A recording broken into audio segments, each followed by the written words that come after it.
जय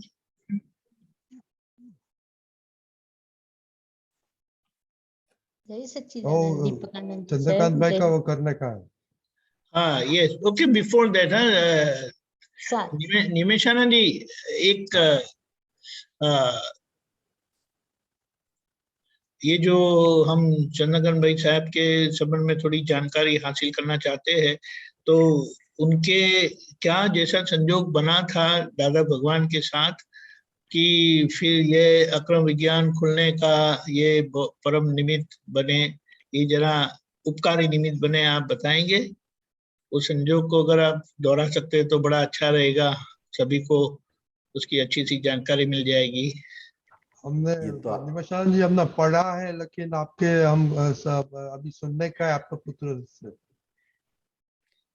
दीपकानंद जी आप भी बता सकते हो ये बात, तो बहुत अच्छी तरह आप भी ये कह सकते हो, क्योंकि सभी के दिल में ये बात है, सभी के दिल में, सभी के अंदर है। आप तो पुत्रों के सभी के हृदय में ये बात हमेशा के लिए है। फिर भी चंद्रकांत भाई साहब जिन्हों जब तक थे तब तक अपनी कहीं पर भी दादा भगवान की तरह स्पेशलिटी खड़ा नहीं किया था। दादा भगवान भी कॉमन मैन, मगर उनकी प्योरिटी की वजह से सभी के बीच में वो अलग दिखाई देते थे। इसी तरह चंद्रकांत भाई साहब, उनकी क्वालिटी दादा भगवान को दिखाई दी, उनकी नम्रता दादा भगवान को दिखाई दी, उनके अंदर जो वो खुद ऐसी प्योरिटी लेकर आए थे वो दादा भगवान को दिखाई दिया। एक स्थूल दृष्टांत है और स्थूल एक बात, चंद्रकांत भाई के पिताश्री हॉस्पिटल में थे, हॉस्पिटल में उनकी दवाई ट्रीटमेंट चल रहा था और वहां बैठे बैठे चंद्रकांत भाई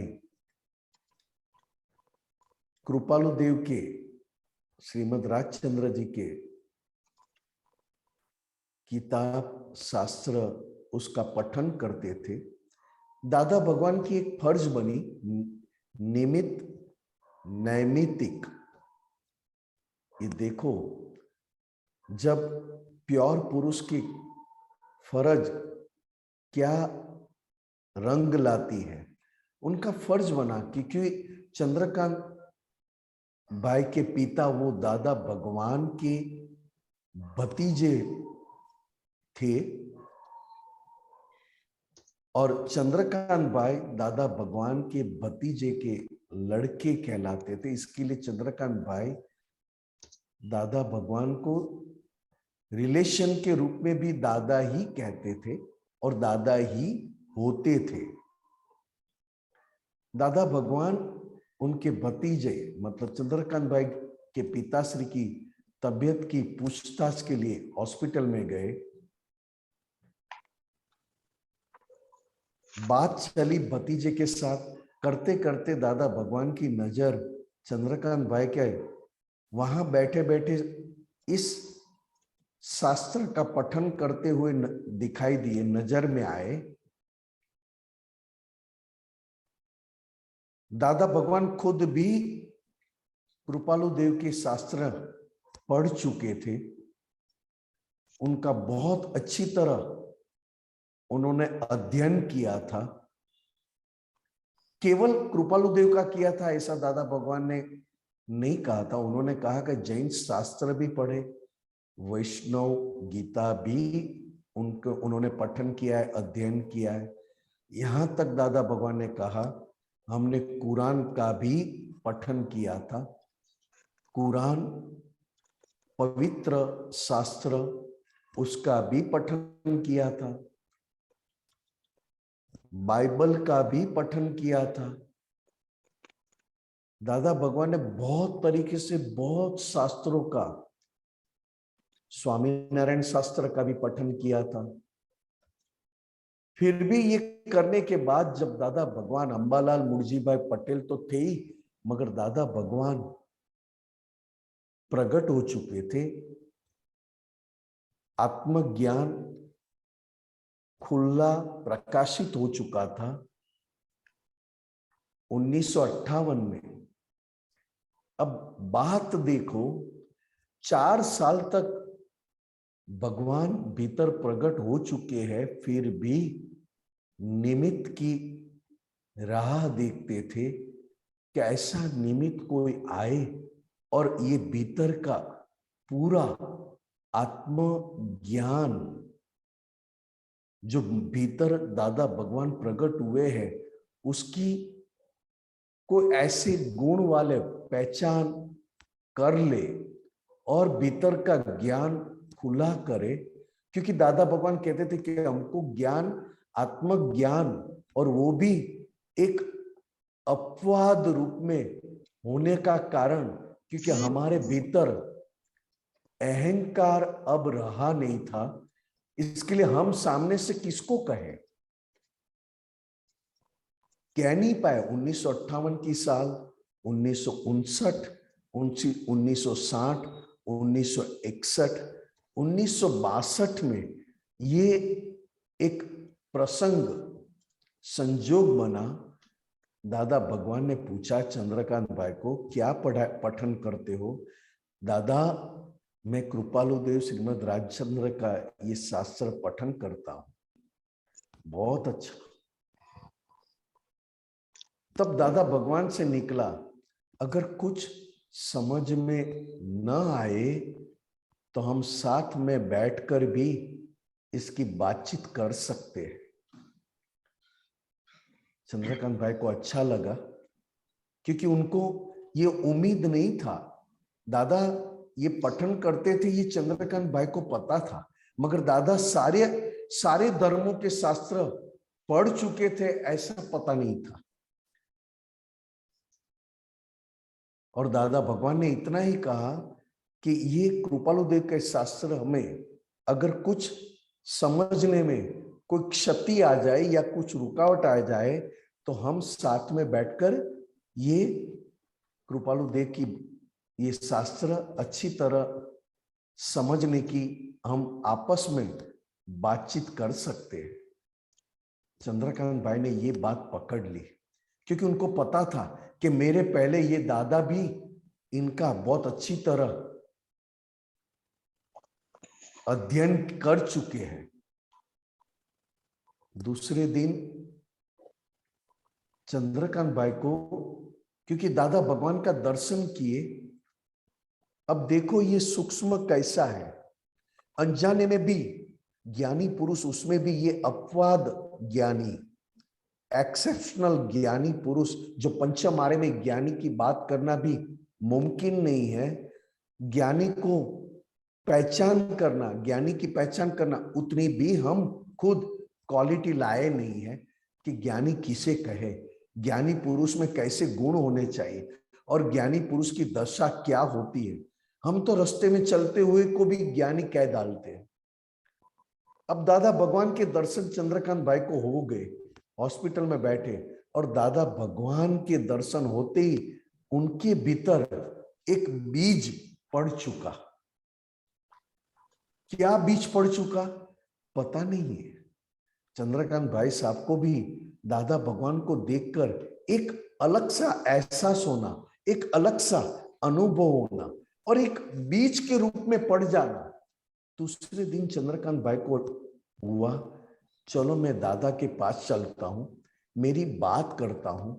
ये देखो, ज्ञानी पुरुष के दर्शन केवल व्यवहार से होने पर, उनके पिता की खबर की पूछताछ करने आए थे और दादा भगवान के दर्शन होने के बाद चंद्रकांत भाई साहब को ऐसा हुआ। इसके पहले दादा को मिल चुके थे, बातें हुई थी, मगर इतना कुछ नहीं था। मगर दादा भगवान प्रकट होने के बाद जब मिले, तब चंद्रकांत भाई को लगा कि आज मैं दादा भगवान से बात करने जाऊं। चंद्रकांत भाई बात करने आए, उसमें सबसे पहले बात ये कही, दादा હું તમારી જોડે વ્યવહારની વાત કરવા નથી આવ્યો આજે. મારે કોઈ સંસારની વાત નથી કરવી, મારે કોઈ વ્યવહારની વાત નથી કરવી, પણ હું મારી પોતાની એક અંગત અને મારી એક હૃદયની એક આક્રોશ અને હૃદયથી એક મારી બળતરા ઠાલવવા તમારી પાસે આવ્યો છું. जैसे ही बात निकली दादा भगवान ने कहा बोल बोल तारे शू बात करवी छे चंद्रकांत. देखो वाणी, दादा भगवान की वाणी सामने वाले के हृदय को कैसे खुला करता है. खाली वाणी, क्योंकि वाणी में इतनी प्योरिटी. हम तो खाली इतना कह सकते कि माली की ऑनरशिप बिगर की वाणी, और उससे आगे अगर हम कहना चाहे तो वही दादा भगवान ने खुद ने कहा है कि ये हमारी वाणी प्रत्यक्ष सरस्वती है. दादा भगवान से मुख से निकला बोल बोल चंद्रकांत, तारे जे बात करवी होय तो खुला हृदय मारी जोड़े बेस ने बात कर. चंद्रकांत भाई सामने से गए थे. ताज्जुब की बात है, चंद्रकांत भाई ने कहा कि ज्योतिष ने कहा है दादा कि मारी उम्र आयुष्य हूँ वधारे लाव्यो नथी, मारी उम्र अने आयुष्य बहु ओछुं लाव्यो छुं. अने त्यां सुधी कह्युं कि कदाच मने मारे 55-56 वर्षथी वधारे जीववानुं रहेशे नहीं. 55 या 56 साल मतलब 55 अथवा 56 आवुं मने कीधुं छे. मने दादा मने एनी चिंता नथी. 55 होय के 50 वर्ष होय मने एनी चिंता नथी. पण हूँ तमारी पासे पूछवा आव्यो छुं. आ कृपाळु देवना शास्त्र वांच्या, वांचीने मने थयुं कि मारू आयुष्य भले ओछुं होय पण ए आयुष्य पूरुं थाय ए पहेला मने कोई ज्ञानी भेगा थशे खरा. मने आवा सजीवन मूर्ति जे कृपाळु देवनुं मुख्य सूत्र छे, एक सजीवन मूर्ति ने शोधी ले अने एना चरण कमल में तारू सर्वस्व अर्पण करी दे. अने ए अर्पण कर्या पछी जो तने मोक्ष ना मळे तो मारी पासे आवजे. तो दादा हूँ तमने पूछूं छूं, तमे तो आ कृपाळु देवना शास्त्रों, कारण के चंद्रकांत भाई साहेब ने त्यारे कृपाळु देवना शास्त्रोनी ज खबर हती, तो शू मने मारू आयुष्य पूरुं थाय अने मारो मनुष्य जन्म पूरो थाय ए पहेला मने आवा प्रत्यक्ष सजीवन मूर्ति ज्ञानी पुरुष मने मळशे कि मारो मनुष्य जन्म नकामो जशे. धन्य छे चंद्रकांत भाई साहेब ने कि जेने संसारनी चिंता नहोती, धंधामां पण खूब लॉस कर्या था. कारण के जेनी उपर विश्वास मूके एनी उपर विश्वास पूरेपूरो मूके. ए विश्वास में दगो आवे तो पण ए विश्वास पोतानो तूटवा ना दे. धन्य छे आ पात्र ने, धन्य छे आ क्वॉलिटी ने. एक बार विश्वास मूक्यो ने पछी विश्वास घात थाय तो पण एनी चिंता नहोता करता, पण मोक्ष माटे अने आ मनुष्य जन्म मारो नकामो जशे कारण के आयुष्य ओछो लाव्यो छुं अने कदाच जो मने आवा सजीवन मूर्ति प्रत्यक्ष ज्ञानी पुरुष नहीं मळे तो पछी शू करवानुं. केवुं पड़े.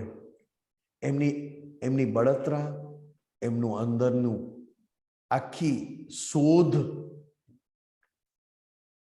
अने एमनी હૃદયથી કરેલી વાત, એટલી બધી સાચા હૃદયથી કરેલી ને એટલી બધી અંદરથી કરુણા અને દ્રવ્ય, એટલે કે એટલી બધી અંદરથી ભાવથી હૃદય પીગળી જાય એવી રીતે ચંદ્રકાંતભાઈ સાહેબ દાદા ભગવાનને પૂછતા હતા. ધન્ય છે સાહેબ. આ વાત કરતા તો શું દાદા ભગવાનની ઓળખાણ એક જ જણને પડી હતી? ઘણી વાર તો રડવું આવી જાય કે કેવું પડે. લોકો કર્મના હિસાબનું રડે, લોકો સંસારનું રડે, લોકો સંસારના વસ્તુ કે સંસારના સુખ જતા રહે એના માટે ભગવાનને માને કે સંસારના સુખ ઓછા થાય નહીં એટલા માટે ધર્મ કરે. ત્યારે ચંદ્રકાંતભાઈ સાહેબ કહે છે કે મારે બીજું કંઈ પૂછવું નથી. તમે તો બહુ કૃપાળુ દેવનું શાસ્ત્રનો બહુ સારી રીતે સમજ, અને મને પૂછવાનું કારણ, દીપકાનંદજી વાત કરું ને સાહેબ કે ટાઈમ ના we have time. કારણ કે મને કહેજો, કારણ કે બોલવામાં મને ખ્યાલ નથી રહેતો. ચંદ્રકાંતભાઈ સાહેબ કહે છે કે આજે હું તમારી પાસે આવ્યો છું એનું કારણ એક જ છે દાદા. હું સાચી વાત કહું તમને તો દાદા કે ખુલ્લા હૃદયે કહે, ગઈકાલે તમને મેં હોસ્પિટલમાં જોયા ત્યારે મને તમારા મુખ, તમારી આંખો મને ફેરફાર દેખાયો. ધન્ય છે ચંદ્રકાંતભાઈ સાહેબને. તમે આની પહેલા મને બહુ વાર મળ્યા છો, કારણ કે આપણે એક સગા થઈએ, સંબંધી થઈએ એટલે મળવાનું થાય. પણ ગઈકાલે તમે મને હોસ્પિટલમાં મળ્યા ત્યારે તમારી આંખ, તમારું મુખ અને તમારી મુખ ઉપરનું તેજ મને આકર્ષી લીધું. મને ખેંચ આવી, મને ખેંચાણ થયું તમારા માટે કે આવી રીતે પહેલા આ દાદા મને આવા દેખાયા નથી ને ગઈકાલે જ કેમ દેખાયા? આની પહેલા મેં તમને જોયા છે દાદા. હું ખૂબ ખુલ્લા હૃદયે તમને વાત કરું છું કે મેં તમને પહેલા બહુ વાર જોયા છે, પણ આવું તેજ, આવી આંખો અને મુખ પરનું તમારી જે વાણી હતી મને ખેંચાણ થઈ ગયું. અને મને થયું કે મારી હૃદયની વાત હું કોને કરું, ક્યાં જઈને કરું? ભલે મારા પિતા હોસ્પિટલમાં દવા કરે છે, ટ્રીટમેન્ટ કરે છે, અને મને જે જવાબદારી આવી છે તો હું હોસ્પિટલમાં બેઠો છું, મારી જવાબદારી, પણ જોડે મારી અંદર આ જ ચાલે છે કે કૃપાળુ દેવનું આ શાસ્ત્ર સમજવા માટે હું ગમે તેટલી મહેનત કરું પણ મને પ્રત્યક્ષ નથી મળ્યા. તો પ્રત્યક્ષ એ પ્રત્યક્ષ, અને ચોપડીમાંથી જે સમજું છું એમાં મારી અંદર કઈ ભલીવાર નથી આવવાનો. આવું ચંદ્રકાંતભાઈ સાહેબે દાદા ભગવાનને, અને દાદા ભગવાને સતત 45 થી 48 મિનિટ ચંદ્રકાંતભાઈને સાંભળ્યા કર્યા. 2-5 મિનિટમાં ચંદ્રકાંતભાઈની વાત પૂરી નહોતી થઈ અને દાદા જોયા જ કરે. ત્યારે દાદા ભગવાને કહ્યું, ધન્ય છે આ કળિયુગને કે આ મોક્ષ ખોલનાર, મોક્ષના દ્વાર ખોલનાર નિમિત્તને ભેગા કરી આપ્યા. પછી દાદા ભગવાન રે ખરા? કારણ કે દાદા ભગવાનને તો આના માટે જ આ જન્મ લીધો તો કે ક્યારે જગતનું કલ્યાણની શરૂઆત થાય, કેમ કરીને જગત આ વસ્તુને પામે, આ વસ્તુને કામ કાઢી લે. અને તરત દાદાએ કહ્યું, ચંદ્રકાંત તારે ક્યાંય શોધવાની જરૂર નથી. આ તારો દાદો એ પોતે જ જ્ઞાની થઈ ગયો છે. તારે ક્યાંય જવાની જરૂર નથી. ચંદ્રકાંતભાઈની એકદમ આશ્ચર્ય આંખો થઈ ગઈ, કારણ કે એ તો એની તલપ લાગેલી કે મારું આયુષ્ય કાલે પતી જાય. પેલા જ્યોતિષે ભલે 55 વર્ષ કીધું ને કોને ખબર વેલું પતી જાય. આંખો મોટી થઈ ગઈ કે હું જે શોધું છું એ મારા સગામાં અને રિલેશનથી કહેવાતા દાદા એ જ્ઞાની થઈ ગયા. શું વાત કરો છો? કારણ કે દાદાની વાણીમાં એવી પ્યોરિટી હતી કે ચંદ્રકાંતભાઈને તરત જ હૃદયમાં. પણ કળિયુગનું વાતાવરણ કોને અસર ના કરે? 5 સેકન્ડ માટે ચંદ્રકાંતભાઈને વિચાર આવી ગયો, ખરેખર આ દાદા જ્ઞાની થયા છે? હું જે શોધું છું તે આ છે ખરેખર? દાદાને તો સ્પંદનો કેમ ના ઉડે? દાદા ભગવાનને તરત જ જેમ ગૌતમ સ્વામી આવ્યા ને મહાવીર ભગવાને તરત એક પછી એક શંકાનું સમાધાન કરતા ગયા. ભગવાન મહાવીર સ્વામી, આવો ગૌતમ. ગૌતમ સ્વામી તો જોતા રહી ગયા કે મારું નામ કેવી રીતે, અને પછી એક સંશય, એક શંકાનું ભગવાન મહાવીર સ્વામી જે ગૌતમ સ્વામીની અંદર હતું તે એક શંકાનું સમાધાન એ જ રીતે દાદા ભગવાને ચંદ્રકાંતભાઈને કહ્યું, ચંદ્રકાંત 5000 માણસની વચ્ચે અમારું અપમાન કરજે, હલકામાં હલકી રીતે અપમાન કરજે અને અમારી આંખોમાં જોયા કરજે. તારા અપમાન કર્યા પછી અમારી આંખોમાં જો ફરક આવે તો જાણજે કે આ દાદો તારો જ્ઞાની નથી. ધન્ય છે દાદા ભગવાનને ખટપટિયા વિતરાગ પાક્યા. શું ખટપટિયા? અને પાછા શું કહે છે? 5000 માણસની વચ્ચે ઊંચામાં ઊંચી અમારી પ્રશંસા કરજે, અમારી વાહવાહ કરજે અને સાથે અમારી આંખોમાં જોયા કરજે. તારી વાહવાહ અને પ્રશંસાથી અમારી આંખોમાં ફરક આવી જાય તો તારો આ દાદો જ્ઞાની નથી. ચંદ્રકાંતભાઈ જોતા રહી ગયા. વાહવાહ કરે તો એમની આંખોમાં ફરક ના આવે, અને હલકામાં હલકું અપમાન કરે તો પણ આંખોમાં ફરક ના આવે. આંખોથી દાદા ભગવાને ચંદ્રકાંતભાઈને જ્ઞાન પીવડાવી દીધું. આંખોથી ચંદ્રકાંતભાઈને શુદ્ધાત્મા પ્રાપ્ત કરાવી દીધો. ત્યારે ચંદ્રકાંતભાઈ આ વાત સાંભળ્યા પછી એમની આંખોમાં જોયા કરતા હતા અને આ વાતો કરતા હતા ને જવાબ આપતા હતા કે 5000 માણસની વચ્ચે આમ કરજે, 5000 માણસની વચ્ચે આમ કરજે. એ બોલતા હતા તોય આંખોમાં ફરક નહોતો. ચંદ્રકાંતભાઈ કહે છે, એક સમયે દાદા ભગવાનને સૌ પ્રથમ સાષ્ટાંગ અને પોતાના મન વચન કાયાને પોતાનું માલિકીયું સમર્પણ કરનાર સાષ્ટાંગ દંડવત કર્યા પછી દાદા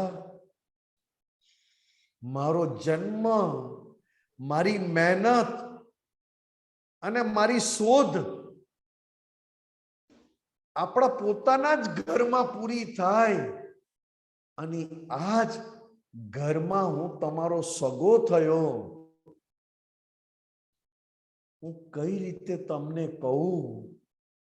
કારણ કે જે ઘરમાં જ્ઞાની પ્રત્યક્ષ સજીવન મૂર્તિ તરીકે મને ઓળખાણ આપે છે ને એ જ ઘરમાં હું સગાઈથી તમારો ભત્રીજાનો દીકરો ને તમે મારા દાદા સગાઈના આધારે થાવ છો અને એ ઘરમાં મારો જન્મ. દાદા તમે દાદા નથી, તમે દાદા ભગવાન છો.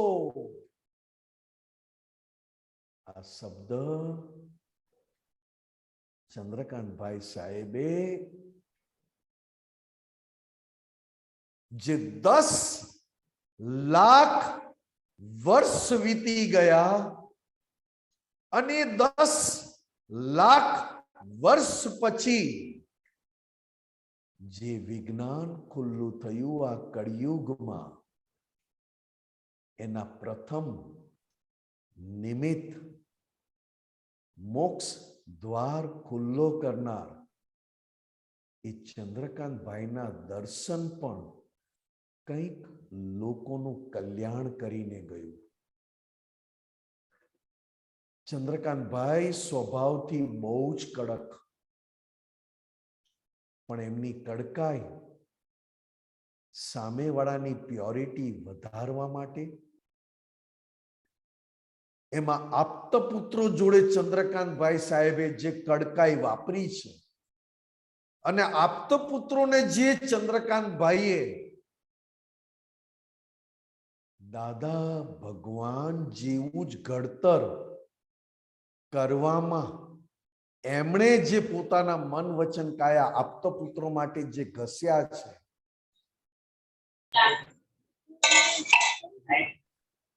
આજે પણ આ દાદા ભગવાનની સાથે આ ચંદ્રકાંતભાઈએ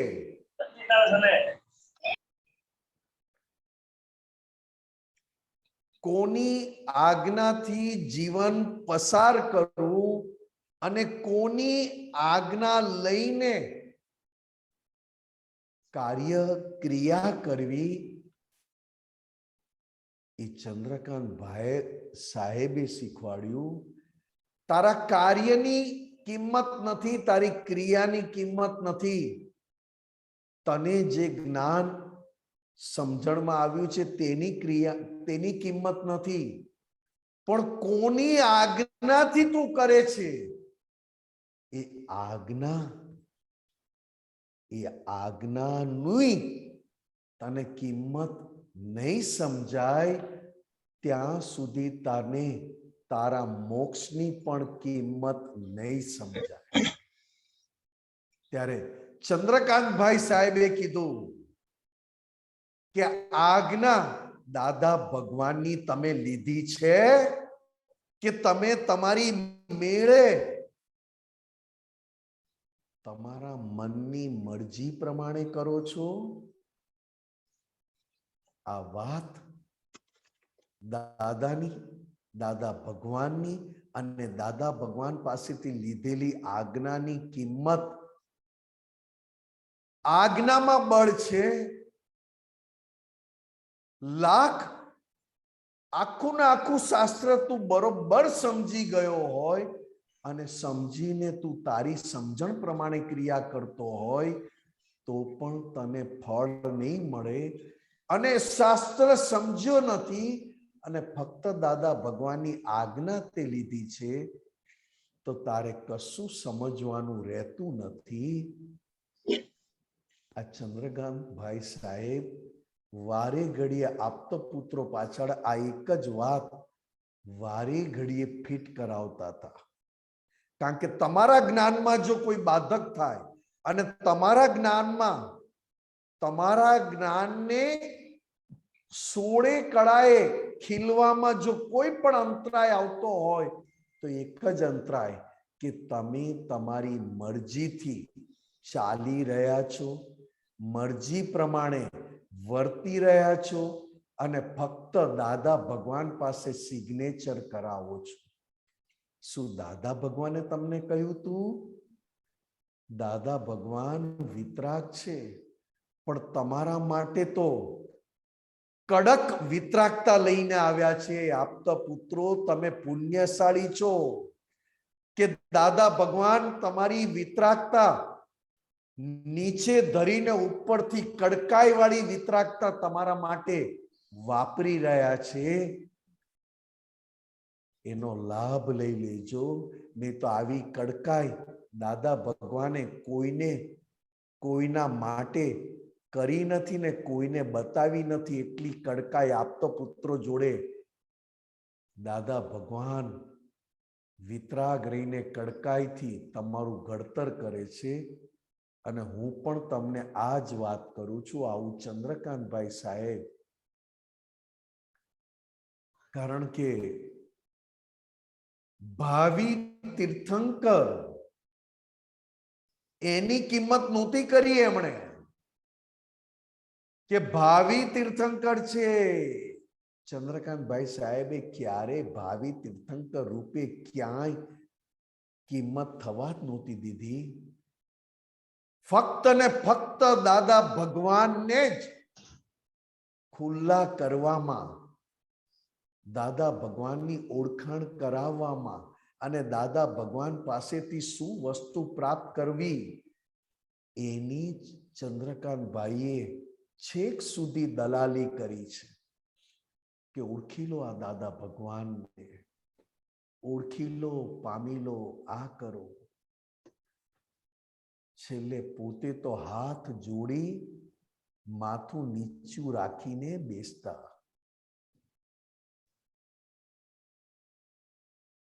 આ વાત દીપક આનંદજી, રજનીભાઈ સાહેબ,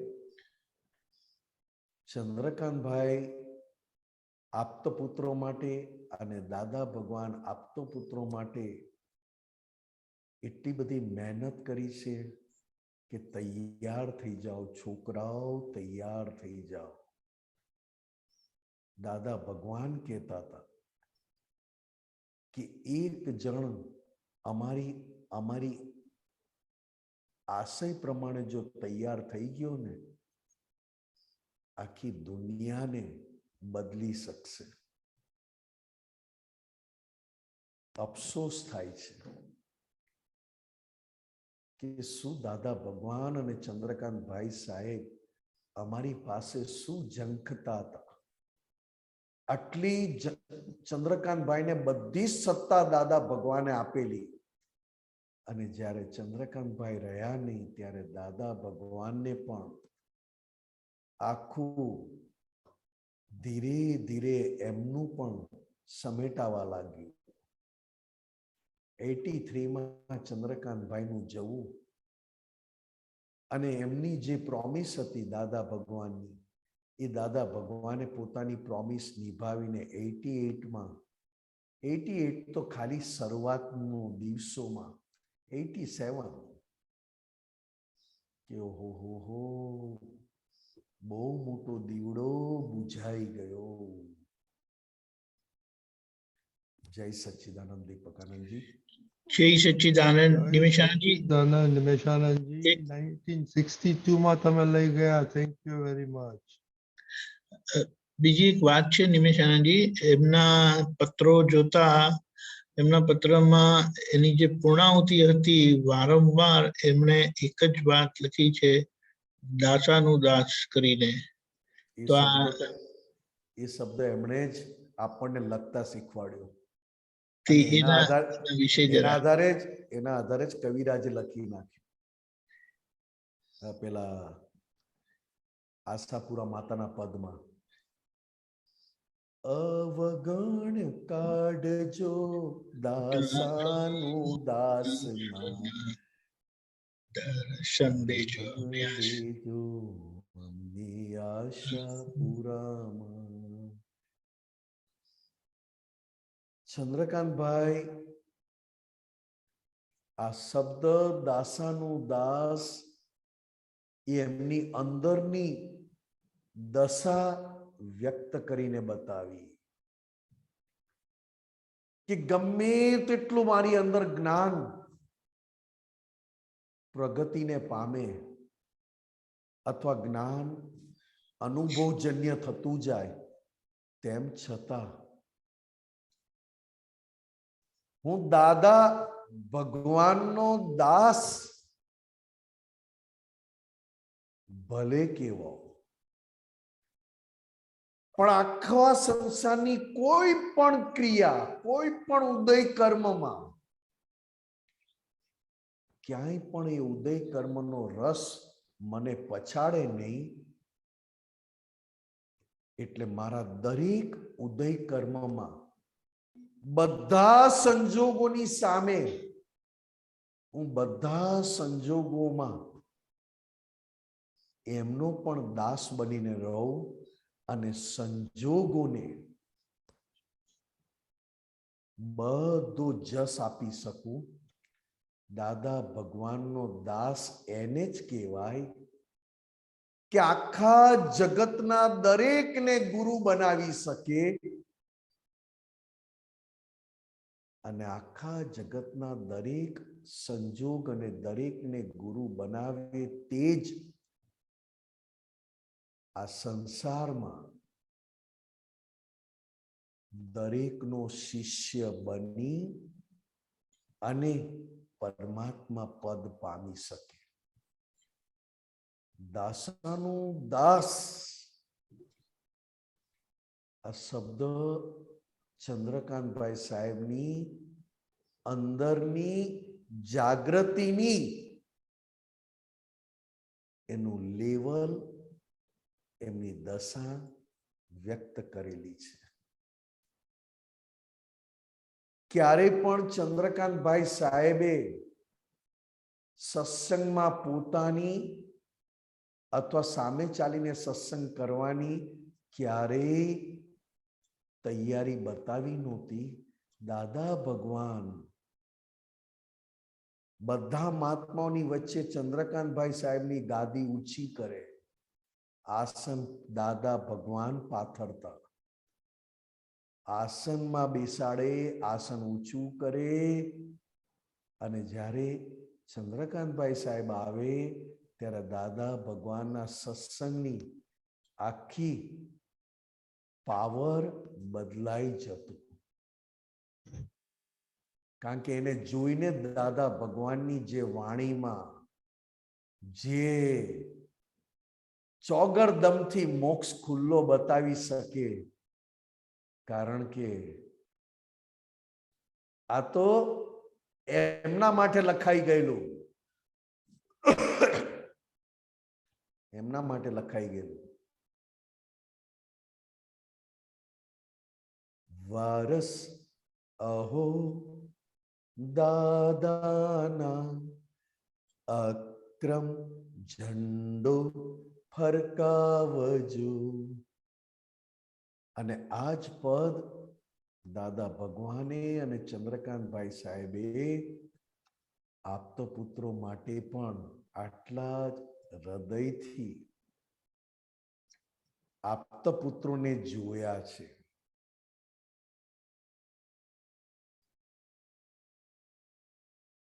દીપક આનંદજી, બીજું કઈ? જય સચ્ચિદાનંદ. એક વાત અહીંયા નટુકાકાની ડાયરીમાં આવી હતી કે દાદાના વચન છે કે અમારી નીચે 2 તીર્થપતિ આયા અને એમ કીધું કે અમે પણ એમના દર્શન કરીને મોક્ષે જઈશું. અને પાછળથી એમ કીધું, મને મળ્યું નહીં હમણાં શોધવાની ટ્રાય કરી, અને એમ કીધું કે અમે જ્યારે તીર્થંકર થઈશું ત્યારે અમારા દર્શન કરવા એ લોકોએ આવવું પડશે એમ કરીને કીધું. જી જી સાહેબ, આપની વાત છે. જે પુરુષ પોતાનો મોક્ષ અટકાવતા હોય, જે પુરુષ કહે છે કે અમને મોક્ષ અમે હથેળીમાં લઈને બેઠા છીએ, અમને ભગવાન વશ થયેલા છે, ભગવાનને કહ્યું કે બીજી દુકાને જાઓ ને, બીજે ક્યાંય વસો ને, તો એ ભગવાન કહે છે કે આવી જગ્યા અમને જડતી નથી.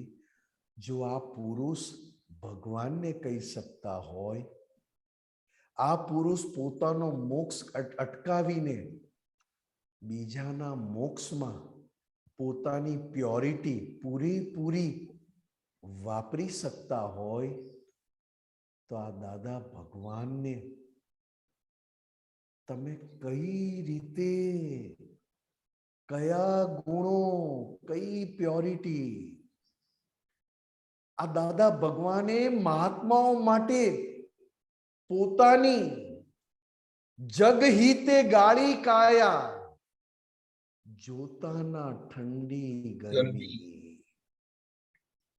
આ દાદા ભગવાનને એક એક પરમાણુ કેવળ આ મહાત્માઓનું કલ્યાણ અને આ મહાત્માઓ તૈયાર થઈને જગત કલ્યાણના નિમિત્ત બનતા જાય એવું દાદા ભગવાને એક એક મહાત્માને, એક એક આપતા પુત્રોને, સંતપતિ સાહેબોને એ ટાઈમમાં પૂરેપૂરો ટાઈમ આપ્યો કે તૈયાર થઈ જાઓ, તૈયાર થઈ જાઓ.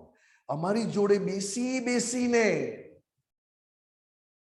સવારે 5 વાગે બોલાવો તોય દાદા ભગવાન બેઠા હોય, ને રાત્રે 11:30 દાદા ભગવાન આપ મહાત્માને આપતા પુત્રો જોડે વાતો કરે. કેમ કરીને મહાત્માઓ તૈયાર થઈ અને આ જગત કલ્યાણમાં પોતાની પ્યોરિટી વપરાય. તેમ છતાં દાદાએ કહ્યું કે જેટલી એક જગ્યાએ કહ્યું કે હું તમારું કંઈક લઉં ને તો એટલું જગત પ્યોરિટીમાં કચાશ આવે, અને પ્યોરિટીમાં સેજ ડાઘ આવ્યો તો એટલું જગત કલ્યાણ કાચું પડી જાય. શું હશે આ? કેવળ એક એક પરમાણુ ફક્ત કેમ કરીને સામેવાળાનું આત્યંતિક કલ્યાણ થાય.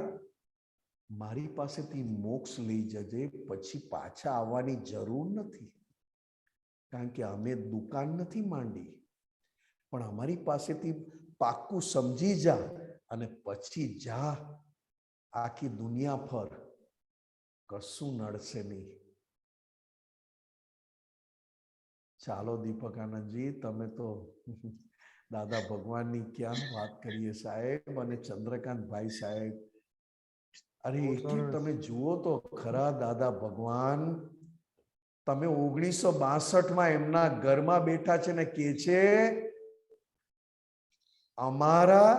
અમારા કરવાથી જગત કલ્યાણ ના થાય, અમે તો 9x9 રૂમમાં બેસીને પણ જગત કલ્યાણ થઈ શકે એવું છે, એવી અમારી પ્યોરિટી લઈને આવ્યા છીએ. જે તીર્થંકર ભગવાન પણ વિચરેલા, બધે વિચરીને સમોસરણ રચ્યા તું જાય અને જગત કલ્યાણ થાય. ત્યારે આ કળિયુગમાં દાદા ભગવાન એવું શું લાવ્યા? 9x9 રૂમમાં સમોસરણ બનાવીને બેઠા, અને એ સમોસરણ આખી દુનિયામાં ફરે. અમે આરામ નથી કરતા, અમે તો આખા દુનિયાની વિધિ કરવા નીકળીએ છીએ, અને આખી દુનિયાની એવી વિધિ કરીએ છીએ કે કેમ કરીને મોક્ષ ના પામે તો સુખ શાંતિને પામે, સુખ શાંતિને ના પામે તો અમારું જીવન ચરિત્ર જોઈને માનવ થઈને સુખની દુકાન ખોલતા શીખે. किसी के काम जो आए उसे इंसान कहते हैं. पराया दर्द अपनाए, पराया दर्द अपनाए, उसे हम याद करते हैं. શું ભગવાનની વ્યાખ્યા છે દીપક આનંદજી? માણસ થઈને ભગવાનની વ્યાખ્યા તો જુઓ. किसी के काम जो आए उसे इंसान कहते, અને પારકાનું દર્દ લઈ લે. પોતાનું દર્દ આપવાની વાત તો બાજુએ રહી, પારકાનું દર્દ લઈને સામેવાળાને સુખી કરે, ઉસે હમ યાદ કરતે હૈ. उत्कृष्ट मनुष्य અને મનુષ્યમાં પણ પરમાત્મા જેવા ગુણ આ દાદા ભગવાનના જીવનની વાત છે. દાદા ભગવાન નહોતા થયા તોય બધાને કહ્યું અને દાદા ભગવાન થયા પછી પણ કે કર્યું, આવો આવો તમારા દુઃખ અમને આપી જાઓ. નહોતા થયા ત્યારે પણ દુઃખ ઉઘરાવા નીકળેલા અને સુખ ની વર્ષા એટલે કે વર્ષીદાન કરવા નીકળેલા, સુખનું વર્ષીદાન કરવા નીકળેલા અને દુઃખની ગોચરી કરવા નીકળેલા કે લાવો ગોચરી આપો અમને, અમે ગોચરીએ નીકળ્યા છીએ, તમારા દુઃખ અમને આપો અને અમારું સુખનું વર્ષીદાન તમે સ્વીકારો.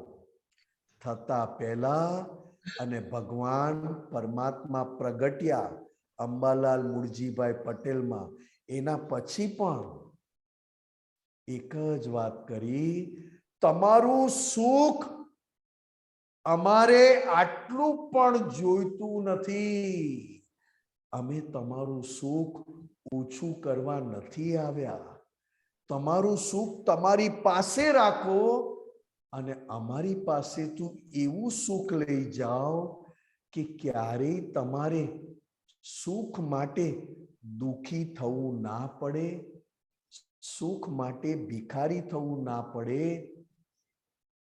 આ દાદા ભગવાન ઘરે ઘરે મોક્ષનું માર્કેટિંગ કરતા હતા.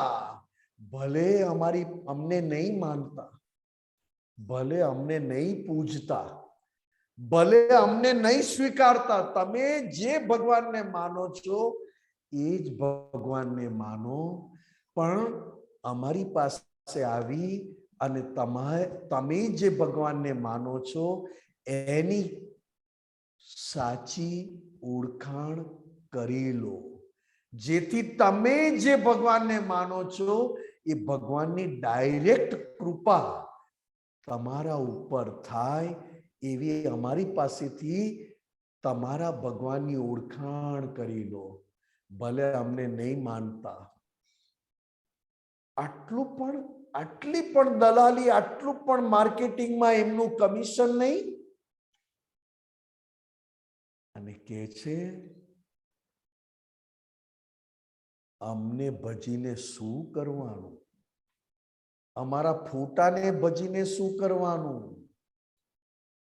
અમારી પાસે આવી અને તમારી અંદર રહેલું જ્ઞાન ખુલ્લું કરી જાઓ. જ્ઞાન તમારી પાસે જ છે. કેટલા કળિયુગમાં કેટલા લઘુત્તમ, દાસાનું દાસ, દાસાનું દાસ, દાસાનું દાસ. જે આવ્યો, જેણે જે જ્ઞાન આપ્યું દાદા લેતા જ ગયા. કોઈએ ગીતાનું આપ્યું, લઈ લીધું, કોઈ જૈનનું આપ્યું, લઈ લીધું, કોઈએ વેદાંત આપ્યા, સ્વીકારી લીધું. અને છેલ્લે દાદા કહે છે આ બધું અમે સ્વીકાર્યું, પણ છેલ્લે તમારી ચિંતા ઓછી થઈ. અમારી પાસે આવી તમારી કાયમની ચિંતા બંધ થઈ જાય તો પછી અમારી પાસે આવવાની જરૂર જ ક્યાં છે? અમારી પાસે આવીને કાયમની ચિંતા બંધ થઈ જાય એવું તમે પામી લો તો તમે સંસારમાં હોવા છતાં અમારા જેવી દશામાં આવી ગયા.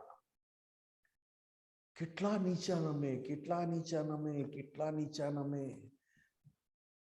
છેલ્લે બધાને ચંદ્રકાંતભાઈ સાહેબનું આયુષ્ય પત્યું. એ પહેલા ચંદ્રકાંતભાઈ સાહેબે કેવા પુણ્યશાળી ચંદ્રકાંતભાઈ સાહેબ એક એક જણનું જીવતું પ્રતિક્રમણ અને જીવતી ક્ષમા માંગી હતી એમણે. આ જીવું તેવું નથી સાહેબ. ઘરનાની બધાની ક્ષમા માંગેલી, ઘરનાની બધાની માફી માંગેલી, ઘરનાનું બધાનું પ્રતિક્રમણ કરેલું, મહાત્માઓની માફી માંગી હતી, મહાત્માઓનું પ્રતિક્રમણ કરેલું, મહાત્માઓને એક એકના આશીર્વાદ લીધેલા. ચંદ્રકાંતભાઈ સાહેબે એમને દેહ છૂટી નહોતો ગયો.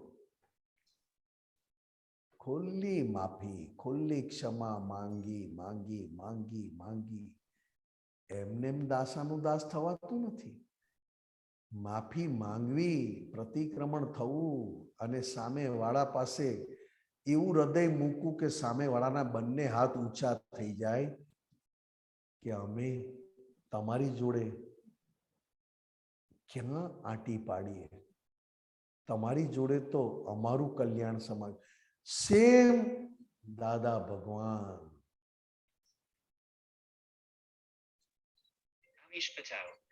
જય સચ્ચિદાનંદ સાહેબ, દીપક આનંદજી. જય સચ્ચિદાનંદ. રજનીભાઈ સાહેબ, બીજી એક છેલ્લી વાત આપણે રહી જાય છે એટલે ખાસ કે એક કોઈ દીપકભાઈ બોલો બોલો.